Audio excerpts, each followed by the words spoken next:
Debat perdana Cawapres Jumat pekan lalu membuat banyak orang terkejut dengan aksi Cawapres nomor 2 Gibran Raka Buming Raka.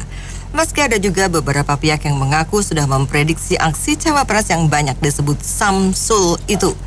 Apa komentar Anda mengenai debat Cawapres yang pertama itu? Dan menurut Anda siapa sih yang unggul dalam debat tersebut? Lantas bagaimana prediksi Anda dengan debat Cawapres berikutnya? 633-9160 dan WhatsApp call 0816-924-924. Kami buka untuk Anda. Mau komen, istilahnya kan banyak janji-janji kan terpenuhinya nanti kalau udah berhasil kan. Nah masalahnya ada janji yang nggak mungkin gitu loh. Kemarin 14 kota setara Jakarta, sekarang 40 ya kan. Sementara APBN Jakarta aja 80 triliun. Dia bilang mau bikin satu kota itu cuma 1 triliun. Mana bisa setara ke Jakarta gitu loh. Dan itu kalau mau dipentingin juga kenapa harus bikin kota dulu? Katanya masih ada prioritas lain gitu loh. Tapi sekarang malah dibikin 40 lagi. Gimana prioritasnya? Jadi maksudnya memang ada yang janji-janji, tapi kalau yang nggak masuk akal, gimana ya? Terlalu mimpi atau gimana sih? Oke, makasih. Paslon 2 itu kurang elegan lah, kurang bagus dia, karena dia selalu pakai mikrofon 2, 3, kan juga dia tuh seperti main cerdas cermat. SGI itu kan itu bahasa Inggris, punya SGA mestinya kan itu diterjemahkan di akun itu nggak bener gitu loh. Itu menjebak Caimin, itu nggak benar gitu, caranya nggak elegan dia. Juga dia tentang karbon itu. Nah karbon itu harus nanti dibahas di lingkungan hidup, bukan di tempat ini. Jadi dia itu mau melompat lagi. Dia itu seolah-olah dia senang dengan menjebak. Kan debat capres ini kan bukan, cawapres ini bukan menjebak. Itu menjebak orang udah tua ya. Nggak kurang ada sopan santunnya. Tinggi berani. Ya. Pada keseluruhan debat cawapres itu lebih seru daripada debat capres, karena debat capres itu debat cawapres nggak ada yang joget-joget. Kemudian komentar saya untuk nomor 1 Caimin ini kan dia serba ragu karena apa? Dia dari koalisi mau ke perubahan, beda dengan Anies kan full perubahan, jadinya agak ragu mengenai IKN dan sebagainya, itu selalu berlawanan. Kemudian waktu ditanya sama nomor 2 mengenai KSIA ya. Nah itu dia nggak tahu, harusnya bisa balik bertanya. Ya ada istilah SKIA, kan itu bahasa Inggris. Ucapkan pakai bahasa Inggris, cuma dia nama orang detail yang ditonton orang banyak. Nah kemudian yang nomor 2 ini kalau pertanyaan jebakan, juga dia penampilannya bagus, cuman itu kan dia masih anak muda, ada beberapa hal yang bohong. Nah, ini dana dari pusat itu lebih banyak dari wali kota sebelumnya, itu kita nggak tahu, ternyata yang dibantah oleh wali kota sebelumnya itu bohong. Nah ini dia kebiasaannya, anak ini bohong dulu, calon pimpinan kan nggak cocok kalau bohong gitu. Kemudian dia bertanya kepada 03 mengenai carbon storage. Yang ditanya kan regulasi. Ya benar jawabannya Pak Mahfud itu, tapi dia bilang muter-muter. Ternyata memang dia paham apa yang dimaksud, apa pertanyaan itu dia nggak memahami gitu. Kemudian dia kan lepas daripada fokus tema yang dibicarakan itu. Kemudian untuk yang ketiga, yang nomor 3 Pak Mahfud, dia memang udah berpengalaman, semua tahu, serba tahu semua. Cuman saya lihat masih sungkan dia, mungkin karena anak presiden kali. Dia agak sungkan mau ngomong macam segala macam. bukan Pak Mahfud benar itu. Jadi DPR kan ngomongnya enak banget, alasan agak direm-rem. Nah, yang terakhir mengenai moderator, itu juga harus berperan, jangan diem aja. Kalau memang melanggar itu ya harus diingatkan. Pesertanya itu melanggar dari tema ya diingatkan. Kemudian nomor 2 kan lari keluar dari panggung, diingatkan maksudnya. Saya kira demikian. Secara keseluruhan sih bagus lah. Nomor 2 juga di luar dugaan, dan nomor 3 yang paling tenang. Terima kasih. Saya pikir apa Samsul saya mencari, saya reka-reka, akhirnya ketemu sendiri, begitulah. Jadi oke mas. Oke, baik, menyangkut yang kemarin ya Cawapres. Saya lihatnya begini ya, terlepas dari kualitas debat dan lain-lain, bahwa nanti kita Pilpres itu ada 3 calon ini. Yang setuju, yang nggak setuju, yang apa ya nantinya salah satu dari calon ini akan jadi presiden dan wakil presiden kita. Itu nanti faktanya begini, ya kan? Nah, oleh karena itu saya coba melihat dari debat kemarin. Kalau dari pasangan nomor 1 itu Muhaimin ya. Jadi sepertinya beliau memang hampir 11-12 dengan Pak Anies. Memang cenderung retorika, tetapi saya ada senangnya satu. Ini Muhaimin itu mencoba menyerang Gibran, kan menanyakan dia fasilitas yang terima di Solo, kita pimpin. Cuma nyerangnya itu masih halus. Saya boleh sedikit lebih kuat penekanannya juga boleh, ya toh. Nah, kalau yang namanya Pak Mahfud kelihatan masih agak segan-segan kalau mau nyerang Gibran. Nah, tetapi yang dari pihak nomor 2 ini memang mengambil kesempatan event ini, dan kita harus mengakui Gibran ini memperlihatkan, terlepas dari isinya seperti apa, saya yakin banyak yang melihat ternyata Gibran ada kualitas ya, dinanya juga bagus dan lain-lain juga bagus, dan ini adalah fakta. Saya pikir Cawapres punya debat kemarin akan menaikkan elektabilitas daripada Pak Prabowo. Saya pikir ini akan, mungkin survei nanti ya beberapa hari ke depan akan menunjukkan angka itu. Terlepas dari orang mau senang apa enggak mengatakan ini, analisa ini dan itu, setelah debat kemarin, keuntungan sekali ini saya lihat diperoleh oleh Pak Prabowo. Itu saya lihat keuntungan ini. Oleh karena itu saran saya, debat berikutnya, nomor 1 sama nomor 3 ya harus pikir dong timnya, jangan segan-segan juga. Memang harus sedikit menyerang, tentu bukan menyerang pribadi, menyerang program dan lain-lain, ya lakukan dong. Harus, supaya Anda jangan ketinggalan. Kalau nggak nomor 2, apalagi kemarin Gibran ngomong itu, saya kira milenial akan banyak sekali. Ini adalah fakta. Mau Anda bilang dia bocah kayak bulan Februari, 2 putaran, juga akan jadi presiden wakil presiden kita. Kesimpulannya, pikir baik-baik dah. Pilih yang benar, yang matang, dan yang dewasa untuk memimpin negara Indonesia ke depan, yang kita harap akan semakin baik. Ya, seperti yang sudah diduga, sebenarnya tidak ada sesuatu yang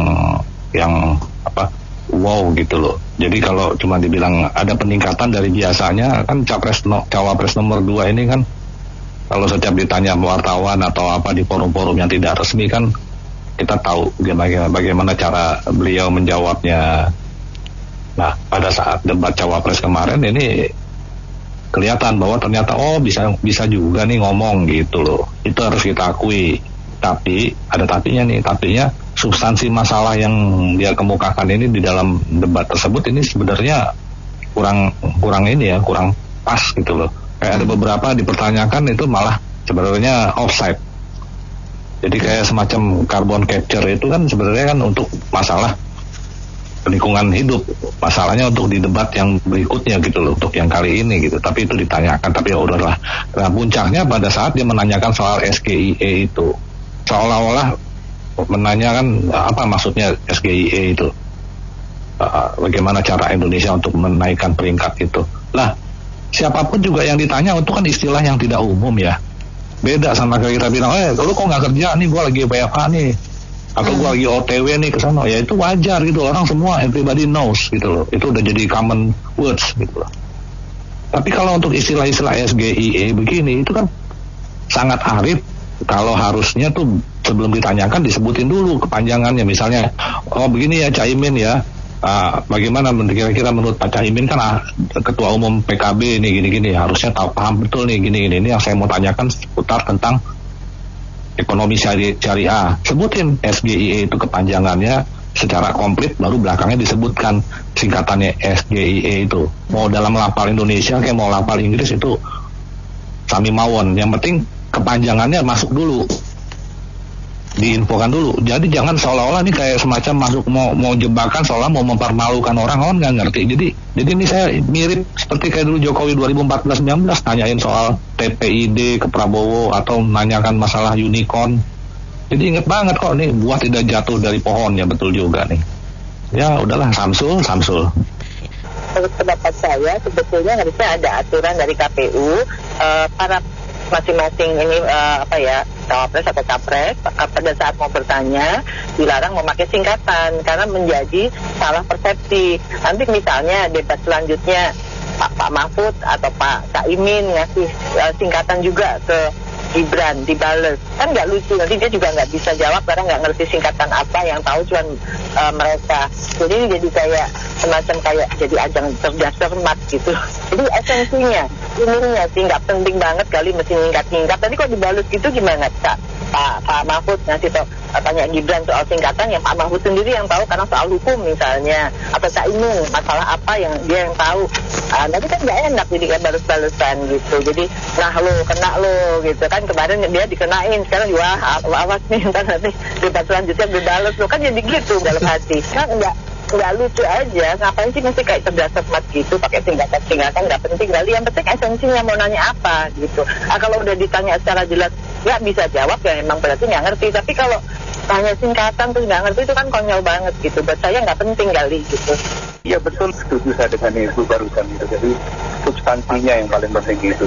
Jadi kelihatan sekali kualitas paslon nomor 2 ini iya seperti itu gitu. Akhirnya cuma mau mencari titik lemah kesalahan itu kan sebenarnya nggak boleh. Kalau itu kan sudah menjadi wacana nasional. Pak Muhammad paham itu tentang soal syariah itu, paham sekali.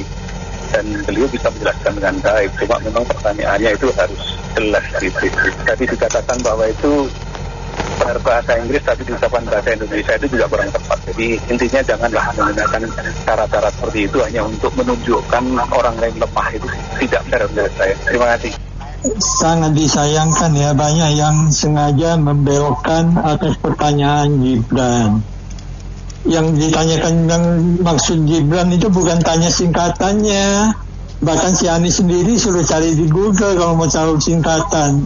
Yang ditanyakan Gibran sesungguhnya adalah Muhaimin sebagai ketua PKB bagaimana meningkatkan ekonomi syariah umat. Itu hakikatnya. Kalau Gibran ngomong begitu kan terlalu sederhana, nanti makin dilecehin. Ya itu memang kiat-kiat orang yang sukses. Satu lagi, Gibran membuktikan bukan anak kemarin sore dapat menjawab bahkan membaca maksud dari pertanyaan Muhaimin.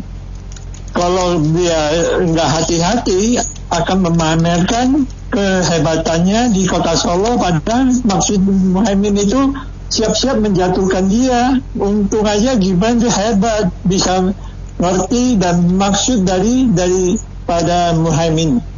Minta kiat-kiat untuk kesuksesan di Bogor. Banyak kan bupati dan wali kota kan sombong, pamer kehebatannya, keberhasilannya.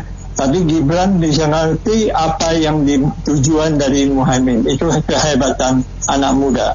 Terima kasih. Keduanya itu banyak yang tua-tua ini tidak upgrade kekinian, termasuk masalah karbon, masalah itu ekonomi syariah kan harus global, harus mengikuti. Karbon sekarang lagi fokus-fokusnya. Masa bicara kooperasi melulu, nanti dibilangin kampungan lagi. Iya kan? Sekarang aja banyak yang lecehin. Akibatnya dia sendiri banyak yang nggak membelokkan masalahnya. Tidak fair itu lagi itu. Saya nonton kayak saya nonton anak-anak saya yang tidak cermat. Apalagi ada yang satu itu saya cuma ketawa saja. Jadi cuman nggak ada saling sanggah gitu. Jadi kita ngedenger nggak, aduh lebih baik saya tidur jadinya. Apalagi ngomong udah ngelantuk, udah kayak lebih tahu, maha tahu sama sekali ya. Apalagi melawan profesor bilang, Pak saya minta penjelasan begini.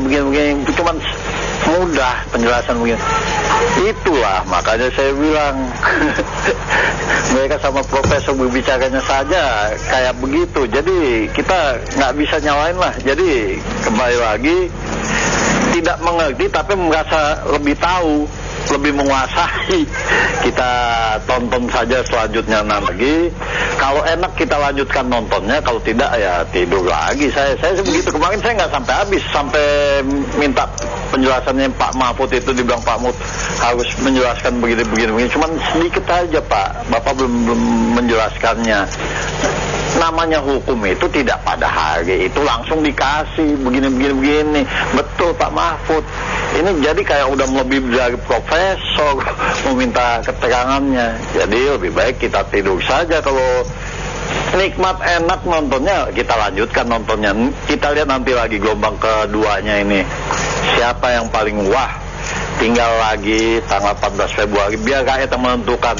Jangan sampai rakyat salah memilih, jangan sampai rakyat memilih kucing dalam karung. Bukannya apa-apa, ini ke depan kita harus lebih maju, bukan lebih mundur ke belakang. Jadi pertontonan saja kita ini, rakyat hanya bisa tertawa kalau kita salah pilih benar-benar. Gitu Mas. Assalamualaikum. Gini, LPSE itu apa? LPSE itu maksudnya layanan pengadaan secara elektronik. Di Google aja layanan pengadaan secara elektronik Solo, gitu aja nanti keluar. Dan di situ kita bisa baca berapa banyak anggaran dari pemerintah pusat yang diberikan pada saat 2016 sampai 2021 itu 3,55 triliun, dan pada saat ini itu 2 triliun. Itu ada kok jelas gitu ya. Itu yang satu. Kenapa saya luruskan ini? Karena saya merasa miris ya. Kok kasihan gitu loh anak muda, kenapa kok dihujat-hujat terus dengan orang tua. Kan gimana ya kita bisa maju gitu ya.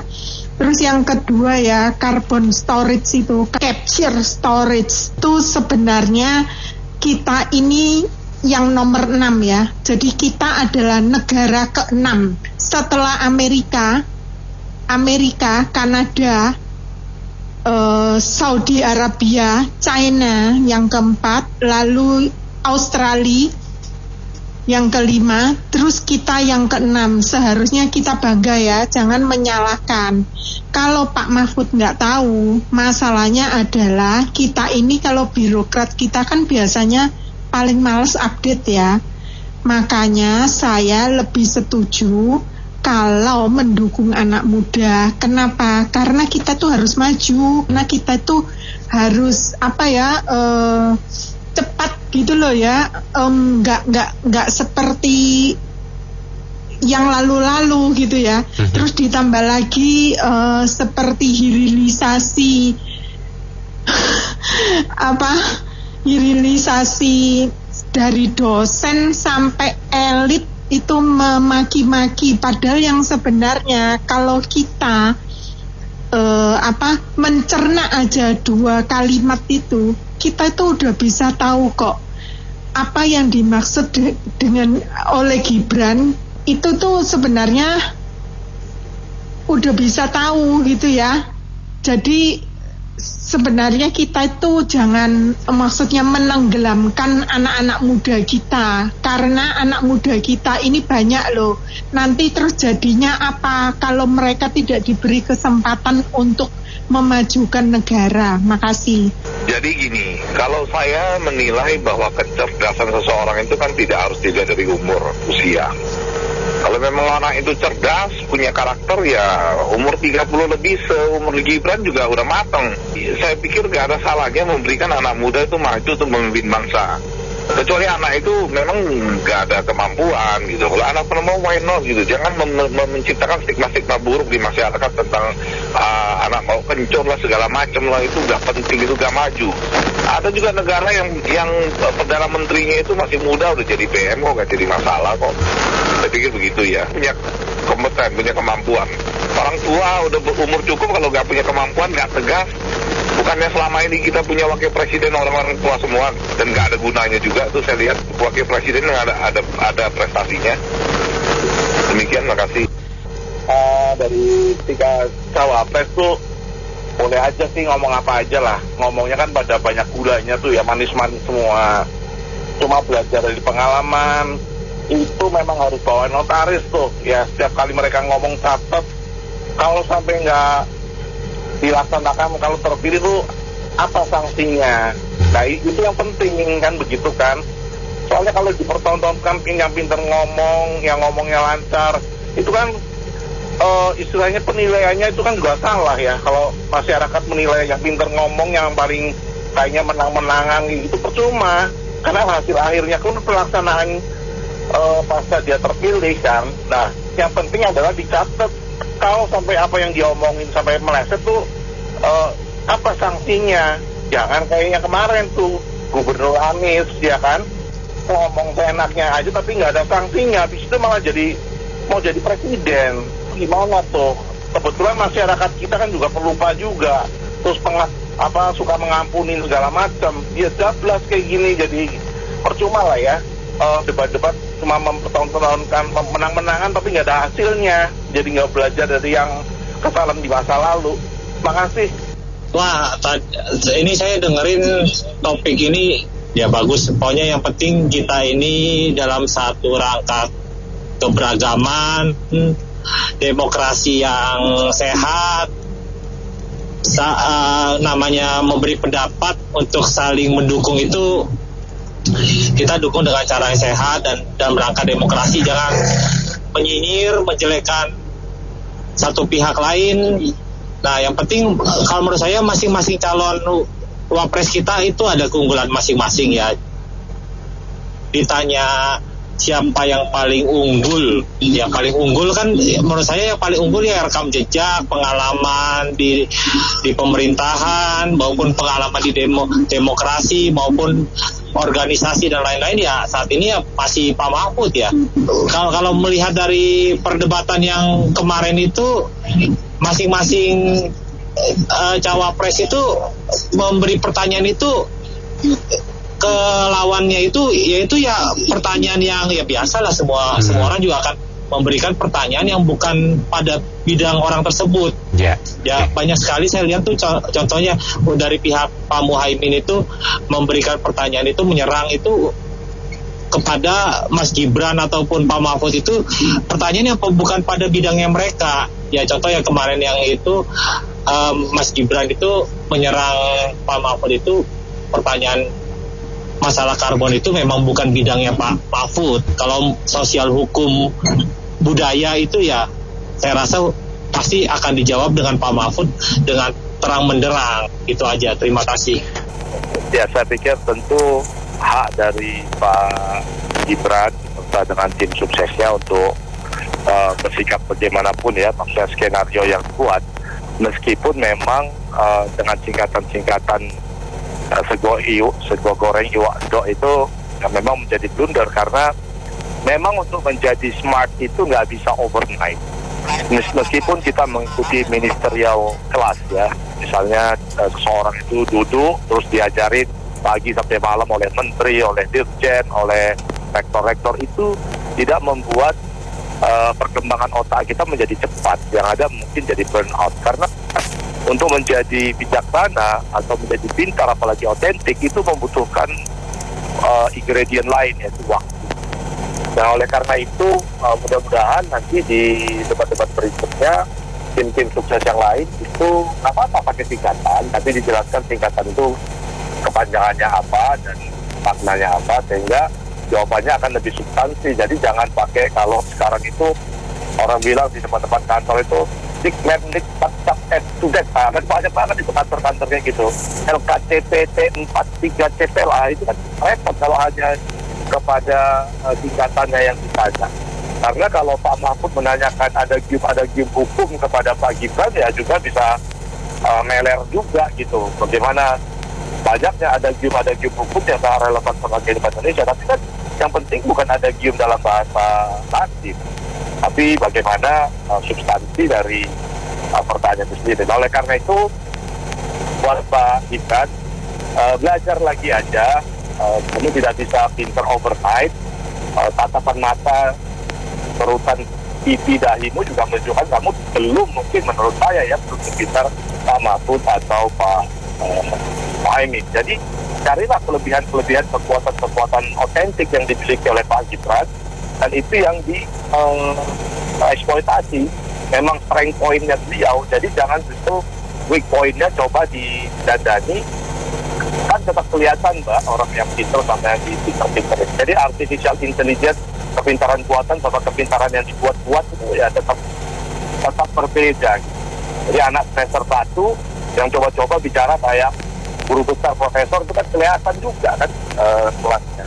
Oleh karena itu, tapi beliau tetap kelebihan lain ya. Nah, kelebihan ini yang harusnya misalnya originalitas datang dari desa, kemudian pemikiran anak muda yang jadi strength point-nya aja yang ditingkatkan.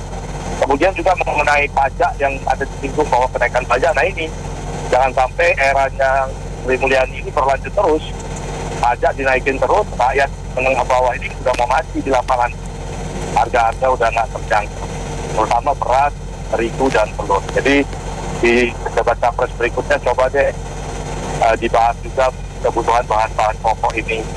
Telur sekarang udah ke 6.000, dulunya masih 17-18.000. Terima kasih. Diakui dan jujur ya, Gibran Rakabuming Raka lebih mendominasi dan menguasai panggung debat. Kalau saya memberi nilai, Gibran 90, Pak Mahfud 70, kemudian Muhaimin Iskandar 50. Kalau saya lebih optimis kepada Gibran Rakabuming Raka dan pesimis terhadap Muhaimin Iskandar maupun Pak Mahfud. Menurut saya, baik Pak Muhaimin Iskandar maupun Pak Mahfud ini, mereka ini adalah produk lawas ya, produk usang, dan kita sebelum memilih sudah tahu apa yang dikerjakan mereka ketika menjadi Menteri Tenaga Kerja Caimin.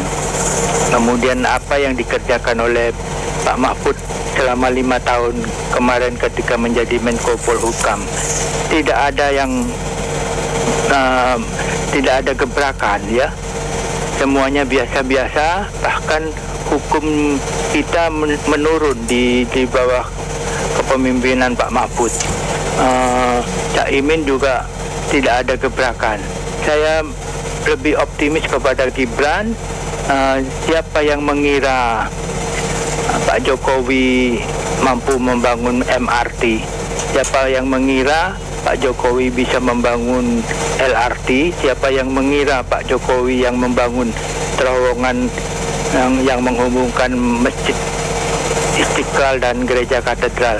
Siapa yang mengira pula Pak Jokowi yang melakukan hilirisasi, dan Pak Jokowi juga membangun jalan tol di seluruh Indonesia.